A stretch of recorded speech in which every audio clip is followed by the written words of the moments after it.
Bem-vindos. A partir de agora, voltam-se a abrir as portas para mais um 45 minutos à Benfica. Aquele programa semanal onde se fala de clubes, neste caso do Sport Lisboa e Benfica.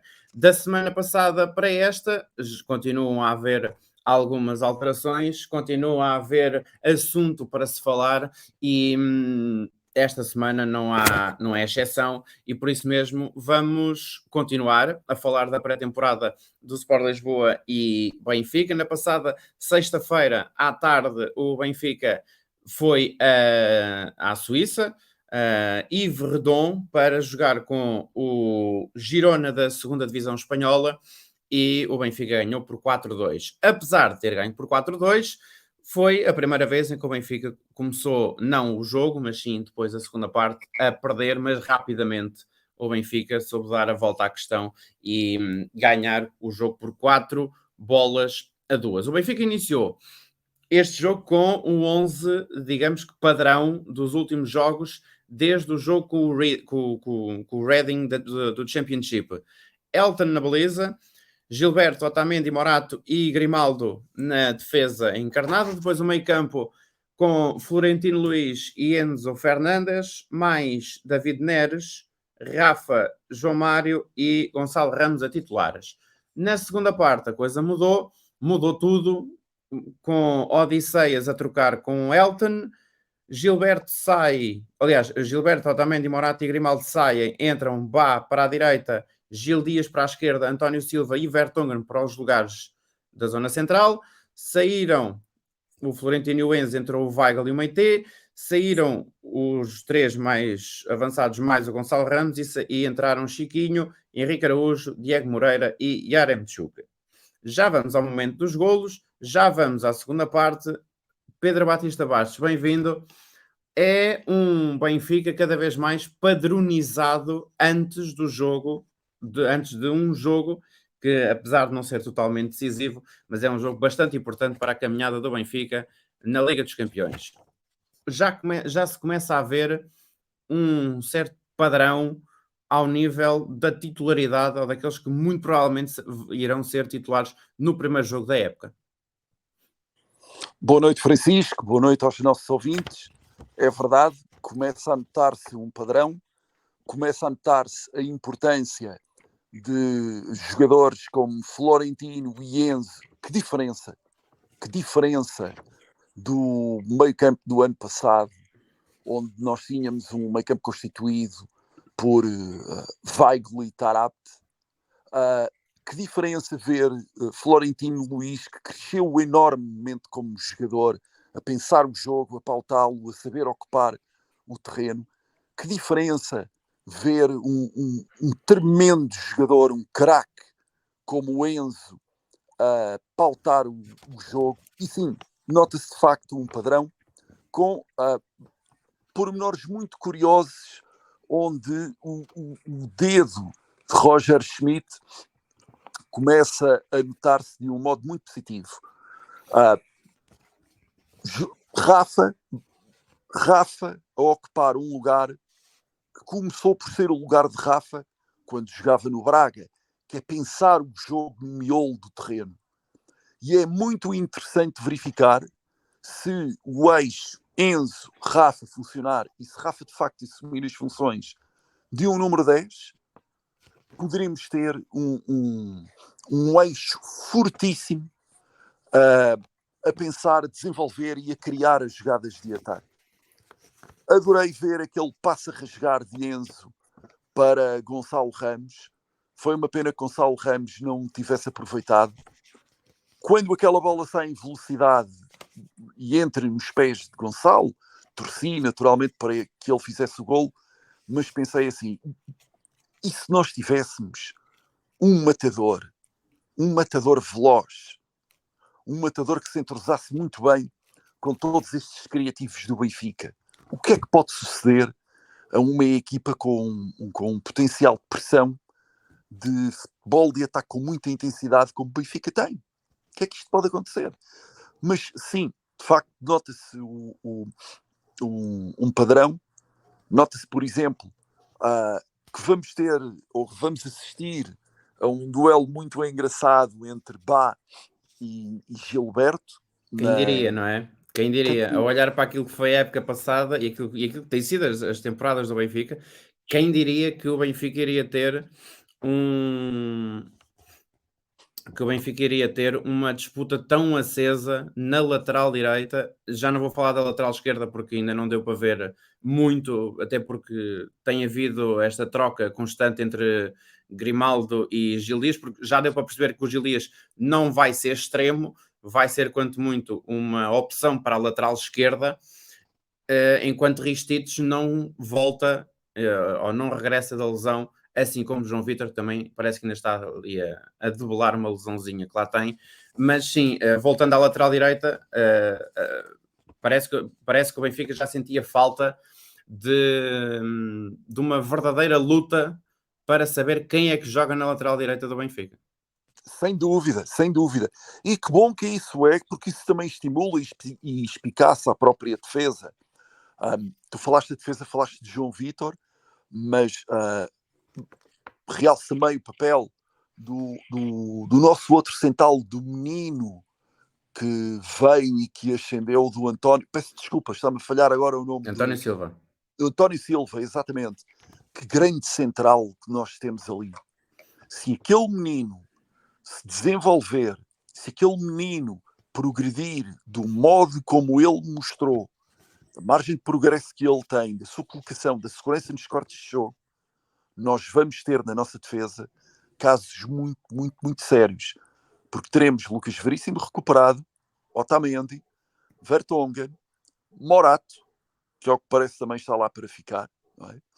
E o nosso menino António Silva. Portanto, estamos a assistir a uma luta, a um desenvolvimento, a um entrosamento na defesa, do qual Gil Dias, do outro lado, poderá fazer sombra a Grimaldo. Seria um Fábio Coentrão, essa malfadada figura, mas digamos assim, seria mais outro extremo adaptado à defesa. E desejo toda a felicidade do mundo, se for esse o caminho e o destino na equipa do Benfica de Gil Dias, enquanto não, ou das duas uma, ou enquanto não comprarmos um terceiro defesa para aquela mesma posição, ou então enquanto Grimaldo não sair. Mas ao que tudo indica, Grimaldo deverá ficar no Benfica. E neste momento a defesa parece-me forte e segura. O mesmo, se calhar também já se vai começando a notar um bocadinho no meio campo, com meio campo barra meio campo, meio campo, quando eu digo meio campo, junto as duas partes do meio campo, o meio campo mais defensivo e o meio campo mais ofensivo, em que também já se começa aqui a notar que o menino, que já não é menino nenhum, mas o David Neres, o Rafa e o João Mário, com o apoio, ou com os apoios do Florentino e do Enzo, com o Diego, com o Diego Moreira, na camisola está Moreira Júnior, mas depois do menino Diego Moreira. Agora a minha pergunta é: qual é que será o potencial papel do Chiquinho no meio disto? Chiquinho, que parecia ir sair, ao que parece, terão visto qualquer coisa nele que lhe permitirá manter a aposta e da contratação que o Benfica fez nele. Chiquinho teve excelentes pormenores enquanto jogou de sua primeira época no Benfica, mas depois caiu. Chiquinho é aquele género de jogadores de ataque cuja única grande dúvida é de reconhecida qualidade técnica que ele tem, do reconhecido poder de finalização. A única dúvida que se coloca a um jogador de futebol naquela posição é manter somente a constância, manter o mesmo alto nível durante todos os jogos. Portanto, eu creio que esta é a grande aposta que a equipa técnica do Benfica irá fazer junto dos jogadores que manterão. Creio que Chiquinho terá até dezembro para provar que vai e que poderá agarrar um lugar naquela equipa do Benfica. Veremos. Voltando aos jogadores que começaram a titulares, há uma diferença clara não vou dizer de qualidade, porque é óbvio e claro de que o Everton, portanto, o Cebolinha, tem qualidade, isso toda a gente sabe que o tem. Aliás, basta ver pelo que faz agora pelo Flamengo. Mas lá está, os contextos às vezes são padrastos para alguns jogadores. E neste caso, o David Neres tem-se evidenciado a bom ritmo, tem ganho espaço no plantel e pelo que dá a parecer, poderá mesmo vir a ser titular no primeiro jogo da temporada do lado direito, ao contrário daquilo que muita gente esperaria, que seria ou que o mais provável seria ele começar a jogar do lado esquerdo com o Rafa do lado direito, mas eis que Roger Schmidt diz não, o David Neres vai jogar à direita, o Rafa vai jogar no apoio à ponta de lança e vai trocando de vez em quando com o João Mário, que se joga como falso extremo à esquerda. É o dedo do treinador. Porque isso permite, e nós vimos isso também ao longo do jogo com o Girona, David Neres e Rafa, independentemente das suas posições iniciais, mudarem e trocarem frequentemente de posição para tentar baralhar os defesas. Ainda não o conseguiram por completo, mas começa aqui a ver-se o dedo do treinador. João Mário é um jogador muito inteligente. João Mário, num bom momento de forma, com confiança, é um jogador que a pensar o jogo, a municiar o ataque e a entrosar-se com Enzo, pode ser fantástico para vermos um Benfica desenvolver um futebol bonito, um futebol de ataque. Agora, tu falaste do Everton Cebolinha. Permite-me dizer-te que eu vi parte de jogos do Flamengo e tenho visto as jogadas que o Everton Cebolinha faz, especialmente nos cruzamentos para o golo. O Everton Cebolinha no Brasil não tem 2 defesas em cima dele. O futebol é muito mais lento e ele tem todo o tempo do mundo para poder pegar na bola, olhar, cruzar, fazer tudo aquilo que um extremo com a qualidade técnica dele tem, de facto. Mas não basta ter, é preciso demonstrá-la no seu contexto ideal e de acordo com a intensidade e a fisicalidade do futebol europeu.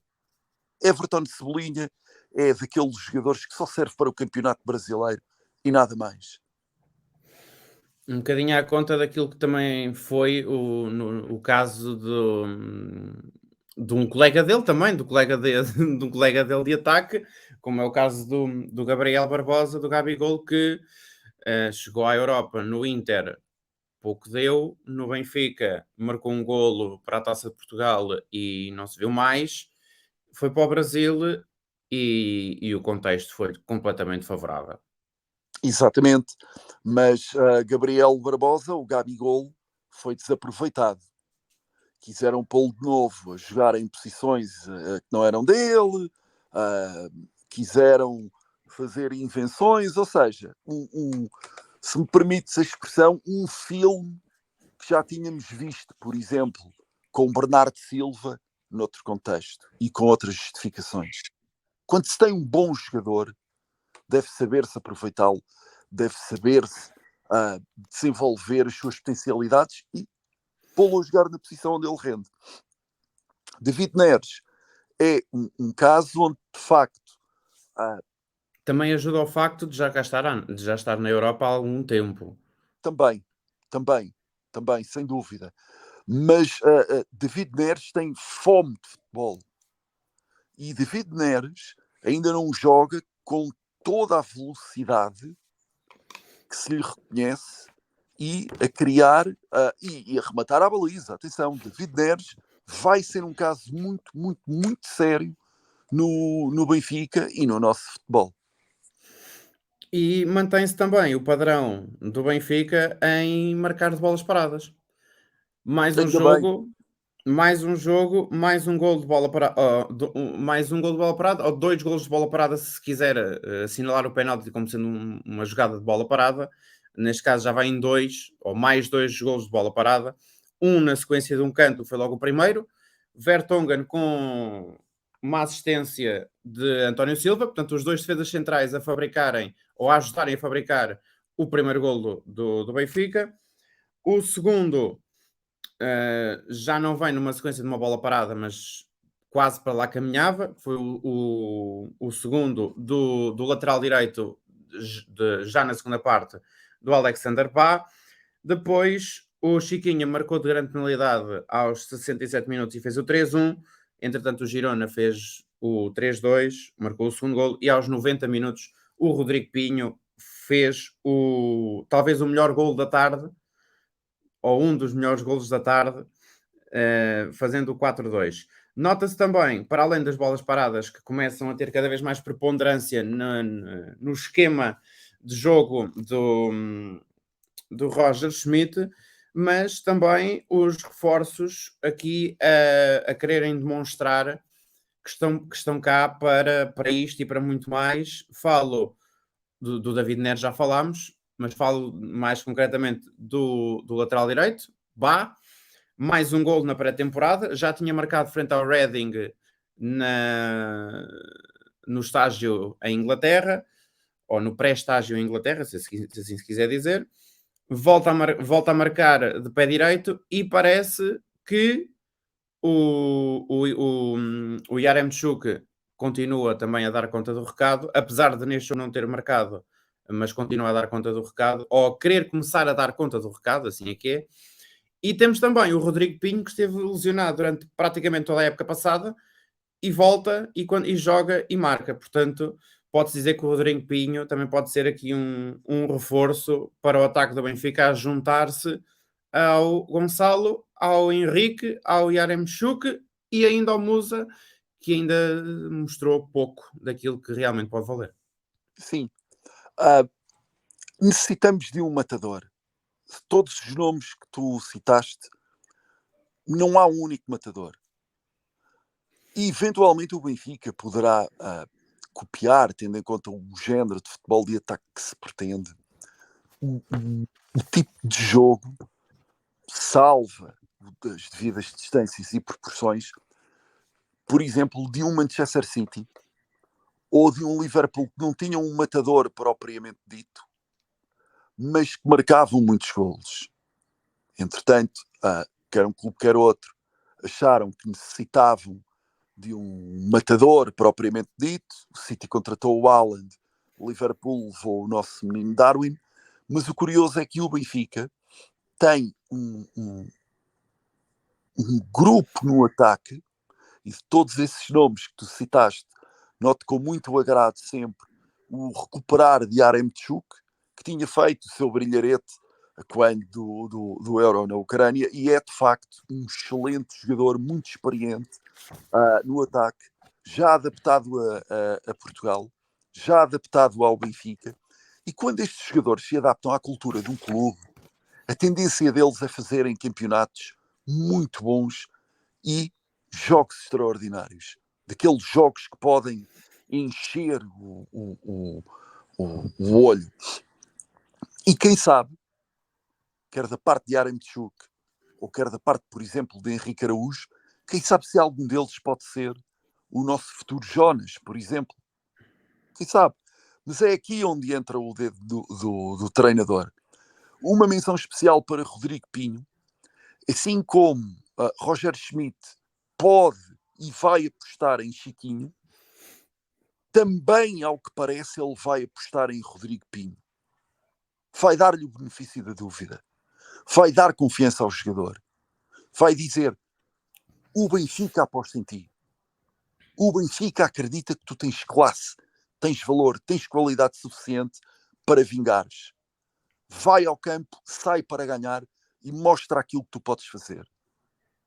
E foi com muita alegria que vimos de novo Rodrigo Pinho, que se fizer uma época sem lesões, se ele não se magoar, será, com certeza, um craque do Benfica. E provavelmente o mais surpreendente craque do ataque. Porque Henrique Araújo é uma pérola em crescimento, mas Rodrigo Pinho pode ser o joker que pouco se esperariam que acontecesse ou que surgisse no ataque do Benfica. Quem sabe? Vamos ver. Vamos esperar para ver. Já vamos ao Henrique Araújo. Vamos aproveitar o embalo que tu estavas a falar do Henrique Araújo, mas vamos só aqui fazer um pequeno parênteses nesta conversa sobre os jogadores do Benfica, que eu achei curioso aqui há uns dias, não, aqui há umas boas semanas atrás, quando começaram a surgir vídeos e informações vindas diretamente do Benfica. Quando digo diretamente do Benfica, do site oficial do Benfica, das redes sociais do Benfica, foi um vídeo colocado pelo Benfica no seu canal do YouTube, ou aliás no Benfica Play, assim é que é, ou aliás nas duas plataformas, primeiro numa, depois na outra mais tarde, que foi logo no estágio em Inglaterra, viu-se ou percebeu-se muito bem, e isso está lá nas imagens, que é a adaptação inacreditável do preparador físico Jan Benjamin Kugel a falar um português melhor que muita gente em Portugal. Eu não sei, mas diz-me tu, isto significa também quando se parte, ou quando parte de uma equipa técnica querer adaptar-se ao país onde está, sabendo que a maior parte dos jogadores, ou que uma boa percentagem dos jogadores é portuguesa, apesar de saberem falar inglês, obviamente que ele não está constantemente a falar em português, mas tem pormenores aqui e ali a falar em português, o resto do diálogo é todo ele em inglês, e os jogadores do Benfica, ou a maior parte dos jogadores do Benfica, percebe inglês, e mesmo aqueles que não percebam muito bem o inglês, têm sempre um jogador tradutor, vamos dizer assim, um companheiro que ajuda a traduzir, mas este tipo de integração por parte da própria equipa técnica também quer dizer alguma coisa, ou como é que eu ia dizer?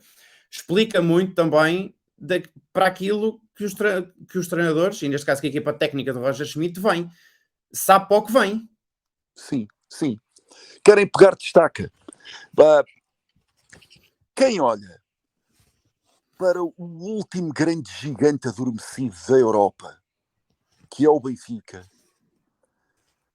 quem percebe que pode ter a possibilidade, e com um bocadinho de sorte, ter a glória de conquistar este campeonato e de seguir em frente da Liga dos Campeões, e quem acredita, quem tem a fé de que num rasgo de felicidade pode, por exemplo, chegar às meias finais, e não é nenhuma loucura isto que eu te vou dizer, quanto a chegar às meias finais, e eu dou-te o exemplo do jogo do Benfica contra o Liverpool.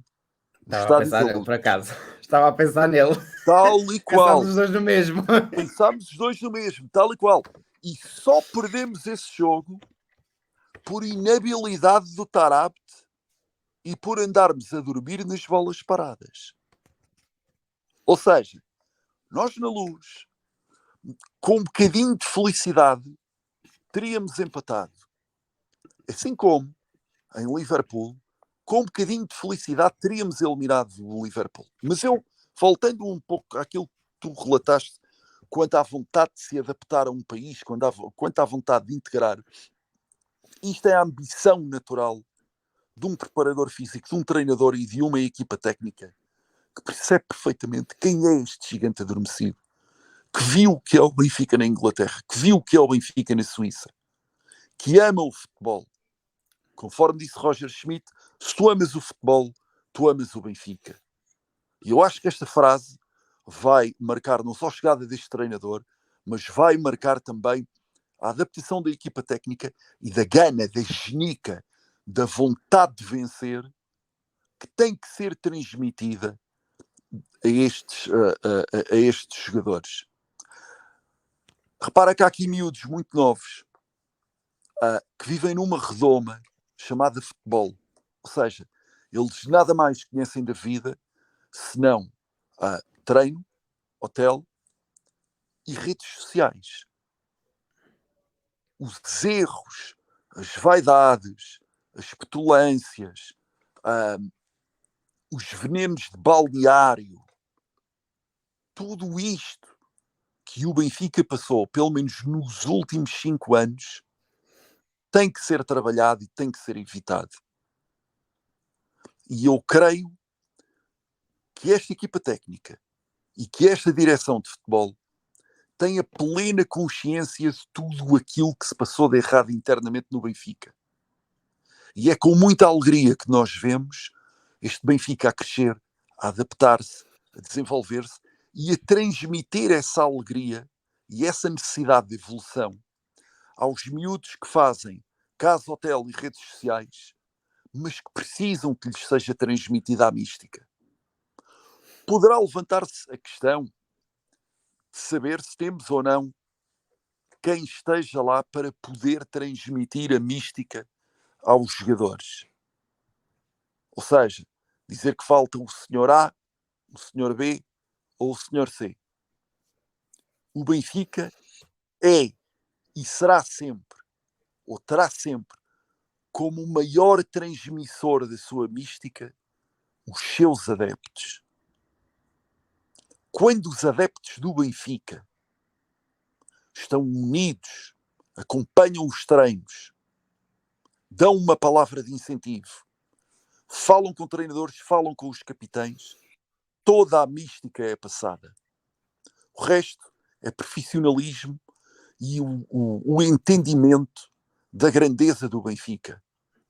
Nota, por exemplo, Vertonghen, que fala português.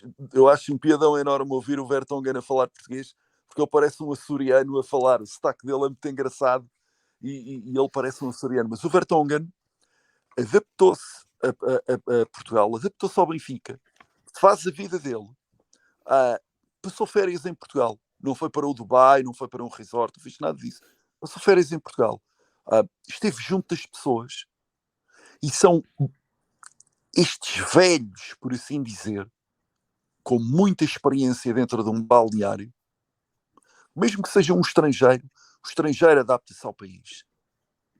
E o Benfica sempre acolheu muito bem todas as pessoas que vinham de fora. O Benfica é um caso ímpar no futebol de acolhimento do estrangeiro, do excluído, daquele que ninguém dava nada por ele, desculpa-me a expressão, do escarrado pela sorte e que de repente explode no nosso clube. E com uma pontinha de sorte, começando bem este campeonato, e se este campeonato não tiver de novo nem piscinas, nem casas de futebol, nem outras situações, mas isso poderemos falar noutro contexto, mas nas condições, eu não diria perfeitas, mas ideais, eu creio que este Benfica tem todas as condições para ter a glória de conquistar o 38º campeonato. E a pré-época já vai quase no seu fim. O próximo jogo do Benfica, aliás, quando este programa estiver a passar, já aconteceu o jogo entre o Benfica e o Newcastle, portanto não vamos falar sobre aquilo que pode vir a acontecer, mas podemos sim falar sobre algo em relação ao Benfica-Newcastle, não o resultado, porque isso nós nesta altura ainda não sabemos o resultado do jogo entre o Benfica e o Newcastle, que vai servir não só de apresentação da equipa aos sócios, adeptos e simpatizantes do clube, como também é o troféu que já não existia há relativamente pouco tempo. Teve parado, tal como tantas outras coisas por causa da pandemia. Também o troféu, a Eusébio Cup, o troféu com o nome desse grandíssimo jogador, também não existiu, vamos dizer assim. O troféu não existiu, bem entendido. E volta também um troféu para homenagear aquele que foi um dos e obviamente para os benfiquistas, aquele foi o melhor jogador do Benfica de todos os tempos e talvez o melhor de Portugal de todos os tempos. Mas não vamos entrar por aí, mas vamos dizer que foi apenas, ou seja, apenas e só um grande jogador. Como pessoa não sei porque não o cheguei a conhecer, mas foi um grandíssimo jogador e ganhou o que ganhou e fez a carreira que fez e só por isso está no coração de toda a gente. Indo ao encontro daquilo que pode vir a ser a equipa contra o Midtjylland ou contra o AEK de Larnaca. Portanto, o Benfica vai defrontar uma equipa da Dinamarca ou uma equipa do Chipre na terceira pré-eliminatória da Liga dos Campeões. Tendo em conta aquilo que pode vir a acontecer no jogo da primeira mão da terceira pré-eliminatória, marcada para o dia 2 de agosto, às 8 da noite, no Estádio da Luz, a primeira mão. A segunda mão é no dia 9. Portanto, o Benfica joga 2 vezes a uma terça-feira. Dia 2 de agosto, terça-feira, em casa. Dia 9 de agosto, fora, na Dinamarca ou no Chipre. Será que o jogo entre o 11 que vai jogar contra o Newcastle, não sabendo nós a esta hora qual é que é o 11, obviamente, mas podemos antecipar se calhar aquilo que pode ser a ideia de Roger Schmidt, que é utilizar de início aquela equipa que provavelmente irá entrar no primeiro jogo no Estádio da Luz no dia 2 de agosto. Sim. Se me permites, eu vou dividir a minha resposta em 3 partes. Força. Tanto pelo Eusébio, passando pelo Newcastle e falando da eliminatória da Liga dos Campeões. Vamos a isso. Quando Eusébio explodiu no mundo do futebol, Eusébio foi a primeira vedeta africana a surgir no futebol mundial. O Brasil já tinha sido campeão do mundo, mas os seus elementos eram sul-americanos e brasileiros. Havia uma tradição, uma ginga. O primeiro africano nado em África, criado, embora tivesse vindo para o Benfica, era ainda o menino, a famosa Ruth, mas a primeira vedeta africana do futebol mundial global chama-se Eusébio da Silva Ferreira. Portanto, independentemente de outros jogadores, como Figo ou Cristiano Ronaldo, terem surgido para disputar o título do melhor jogador português de sempre, Eusébio foi o primeiro a aparecer. E ainda hoje, nas listas dos jogadores mais completos, no momento em que o futebol apareceu, lembramos que Eusébio tinha que jogar contra Pelé, Bobby Moore, Beckenbauer, Puskás, Di Stefano, ou seja, a pléiade lendária de jogadores que foram alguns deles campeões mundiais, não é? Portanto, esta é uma bitola muito mais elevada do que a bitola em que nós dois assistimos e tivemos o privilégio de assistir entre Ronaldo e Messi. Isto é o ponto número 1. O ponto número 2 é a importância do jogo contra o Newcastle. O Benfica vai disputar a Eusébio Cup contra uma equipa inglesa, uma equipa que está na posse de um conglomerado multimilionário do futebol, e que o Benfica, e é aqui onde entra a vertente financeira, a vertente negocial do futebol, o Benfica terá muito a ganhar se conseguir fazer um bom jogo, se a direção e se a SAD mostrarem aos elementos do Newcastle as potencialidades do Benfica e as possibilidades de investimento estrangeiro que o Benfica necessita para elevar um bocadinho e tentar, não diria ombrear, mas poder disputar em certas condições com os gigantes como Paris Saint-Germain ou City. Atenção, não quero com isto dizer, e não tomem as minhas palavras, para que o Benfica seja retirado dos sócios. Nunca na vida. Nunca defenderei essa ideia, nunca quererei que o Benfica passe para as mãos de qualquer conglomerado ou de qualquer firma capitalista estrangeiro. Não quero nada disso. O Benfica é de sócios e de sócios é. Agora, não podemos ser ingênuos quanto ao ponto de desaproveitarmos um clube com larguíssimas potencialidades de negócio e de parcerias como é o Newcastle. Finalmente, o terceiro ponto, que é desta equipa que jogar amanhã, com intensidade, com certeza que irá disputar a pré-eliminatória, seja com quem for, no próximo dia 2, com quem nós joguemos. Com certeza. Há experiências que se farão, sim senhor, mas o que vai acontecer nessa pré-eliminatória é demasiado importante para que vejamos invenções como as tivemos num passado recente. Exatamente. Portanto, não adiantando muito mais em relação a isto, portanto, vamos passar a outra parte que também interessa e que vai acontecer até ao último dia do mês de agosto, não até ao último dia útil, mas literalmente até ao último dia do mês de agosto, que tem a ver com o mercado.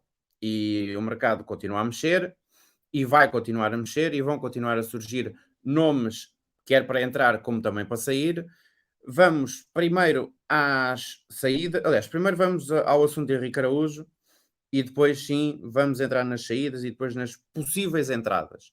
Henrique Araújo, ao que tudo indica, vai renovar com o Benfica e, ao que parece, a cláusula de rescisão do jovem avançado do Benfica vai passar para, ou vai subir, vai ascender aos 100 milhões de euros. Obviamente que a cláusula é um número. Toda a gente sabe. Né? Pronto. O mesmo aconteceu com o Darwin Núñez. Também era um número que, por acaso, vai ser alcançado ou pode vir a ser alcançado mediante todos os objetivos que estão no contrato do jogador. Mas é uma renovação com um jovem jogador que já provou ou está a continuar a provar que merece as oportunidades que tem tido e que teve a época passada. Marcou 3 golos no campeonato. Marcou num jogo em que o Benfica não conseguiu ganhar e marcou no último jogo do campeonato que o Benfica ganhou por 2-0 contra o Paços de Ferreira. Portanto, é a continuação da aposta na juventude encarnada, mas também de que esta direção do Benfica não quer deixar sair os jogadores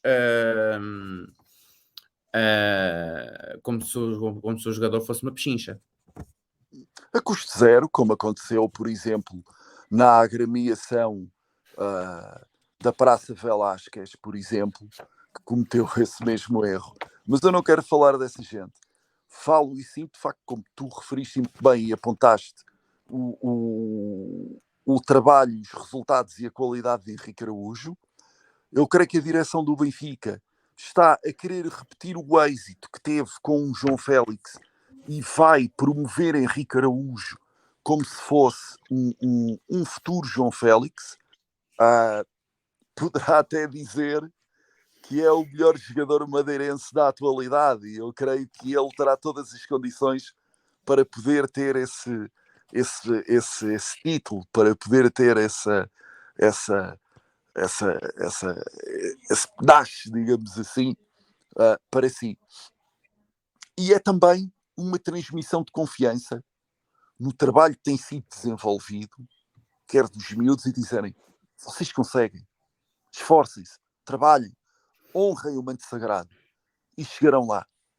É esta a importância da mensagem que a renovação prudente com Henrique Araújo e com essa cláusula de 100 milhões, que é um número, lá está, que é um mero número, mas certas coisas na vida são medidas em números, como os golos, por exemplo, como os passes, como a importância de um jogador em galvanizar uma equipa, em mexê-la, em pô-la a jogar.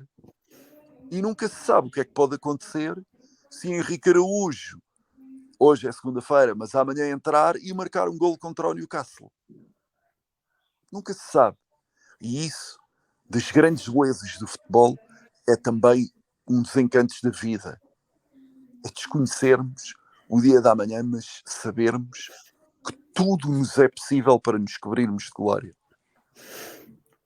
Quanto às saídas, já se sabe e já aconteceu, o Seferovic foi vendido para o Galatasaray, vai jogar na equipa turca, aliás, já jogou um jogo amigável, precisou de 6 minutos para marcar um golo, num jogo particular, vai, ao que tudo indica também, e já foi encontrado, vamos dizer assim, no aeroporto, Pizzi vai, ao que tudo indica, rescindir contrato com o Sport Lisboa e Benfica, e vai ser treinado pelo Carlos Carvalhal no Al Wada. Ao que tudo indica também, parece que o Gabriel, entre aspas, não querendo estar a ser injusto, até porque não é esse o meu papel aqui, mas ao que parece, naquilo que vem na imprensa dita, escrita e também em alguns canais televisivos, é que o Gabriel fez birra, vamos dizer assim. Parece não estar muito contente com o facto de ter ido treinar para a equipa B. Ao que parece, ou alegadamente, faltou ao treino da equipa B, o que por si só provavelmente já vai querer dizer ou quer dizer alguma coisa. Mas destes 3 jogadores que eu referi, ou destes 4 jogadores que eu referi, o Seferovic já seguiu o seu caminho, o Pizzi está a seguir o seu caminho, o André Almeida ainda não se sabe muito bem o que é que vai acontecer com um dos capitães do Sport Lisboa e Benfica, e o outro é o Gabriel, que tal como o Tarapte foi dito para ficar a treinar na equipa B, para não desvalorizar assim tanto, para que o seu valor de mercado não desvalorizasse assim tanto, mas o Gabriel é um daqueles jogadores que na época de 2019-2020 renovou o seu contrato, aliás, no final da época de 2018-2019, assim que é, 18-19 renovou o seu contrato, ou no final dessa época da Reconquista renovou o seu contrato por mais uns aninhos, e o Gabriel neste momento ainda tem 2 anos de contrato. É daquelas renovações que, contrárias àquilo que está a acontecer com o Henrique Araújo, foram, e não só a renovação com o Gabriel, também a renovação com o próprio Tarapte.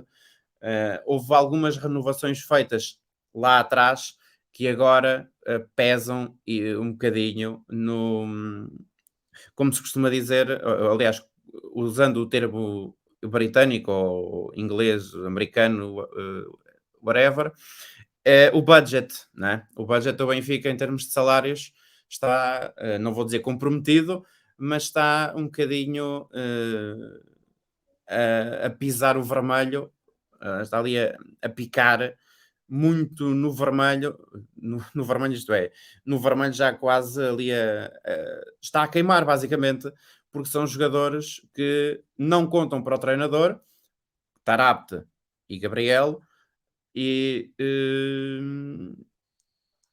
pelos vistos o Gabriel não quer treinar, basicamente é isto. E ainda tem 2 anos de contrato. Pois, Gabriel tem que estar muito grato ao Benfica por estar pelo menos há 3 anos sem fazer rigorosamente nada e a ganhar uma fortuna na sua conta bancária.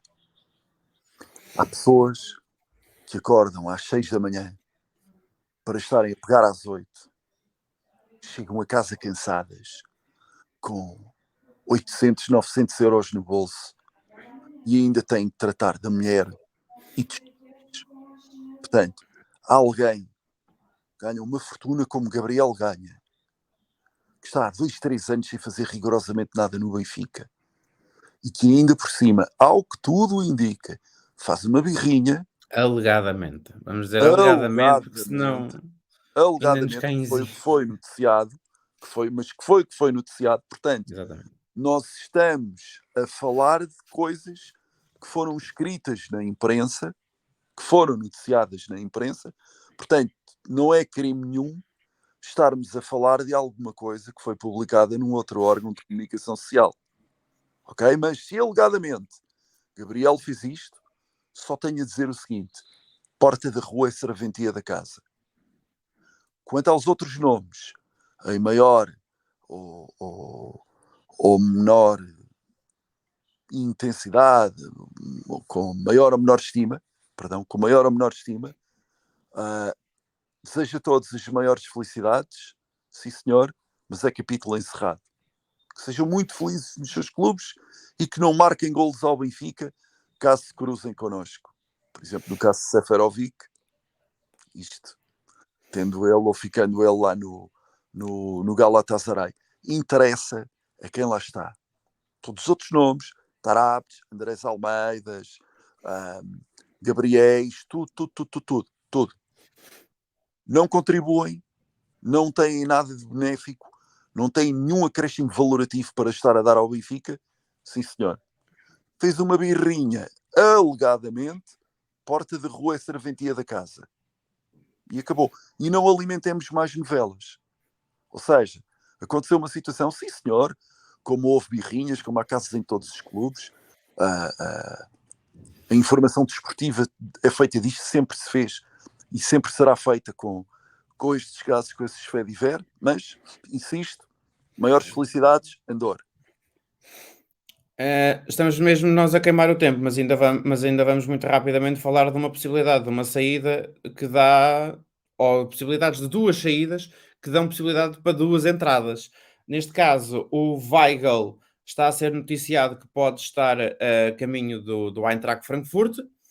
No caminho inverso, não da Alemanha para cá, mas sim da Holanda ou dos Países Baixos para o Benfica, o médio norueguês Fredrik Aunes, se é que disse bem o nome, mas o Fredrik, médio norueguês do Feyenoord, pode estar a caminho do Benfica e, ao que parece, também está a ser noticiado, ou a começar a ser noticiado, de que o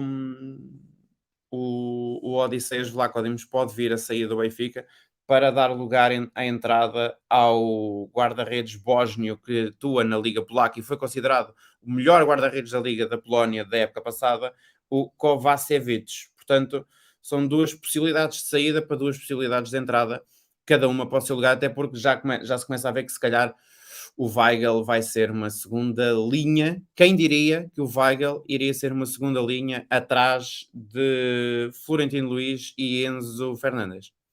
Sim, quem diria. Mas Weigl tem muito cartaz dentro do campeonato alemão, é internacional pela Alemanha, há clubes que de bom grado o querem para ingressar nas suas fileiras. Se isso assim acontecer, que seja muito feliz. Quanto aos outros nomes que tu referiste, a ver, vamos. Se vierem, que sejam bem-vindos e que tenham muita felicidade no Benfica. E é assim, e o programa 45 minutos à Benfica está mesmo a terminar.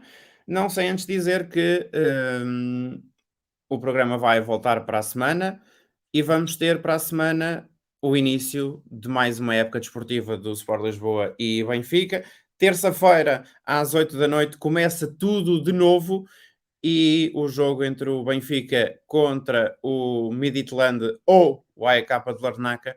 Desse jogo vamos ficar a saber qual é que vai ser o primeiro resultado oficial do Benfica e depois vai começar a temporada para os encarnados na sexta-feira,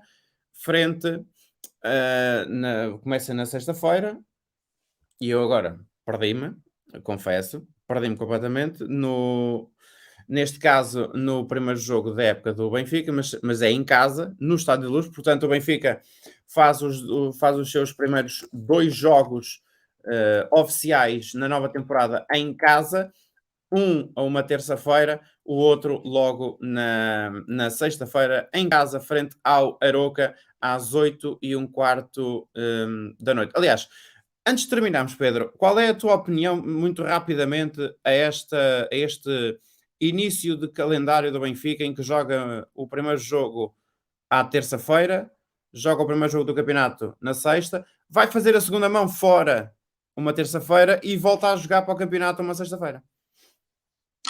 É o que é. Em princípio poderia ser num fim de semana, mas seja onde for, lá estarei a apoiar o meu querido Sport Lisboa e Benfica. Viva o Benfica! E assim vamos terminar o programa 45 minutos à Benfica, hoje com o Pedro Batista Bastos, apenas com o Pedro Batista Bastos, vamos dizer assim. Para a semana já certamente já estarão já estaremos mais gente. O que é certo é que vamos continuar a falar do Sport Lisboa e Benfica, e não se esqueçam, repito, para a semana há 45 minutos à Benfica e para a semana começa a temporada para o Sport Lisboa e Benfica na terça-feira, dia 2 de agosto, às 8 da noite, no Estádio da Luz, contra o Midtjylland ou contra o AEK de Larnaca. Foi um gosto, Pedro. Bem-vindo, não. Obrigado por ter estado mais uma semana. Este é o 45 Minutos à Benfica na Rádio Nacional de Desporto. Até para a semana. Até para a semana. Um abraço, Francisco.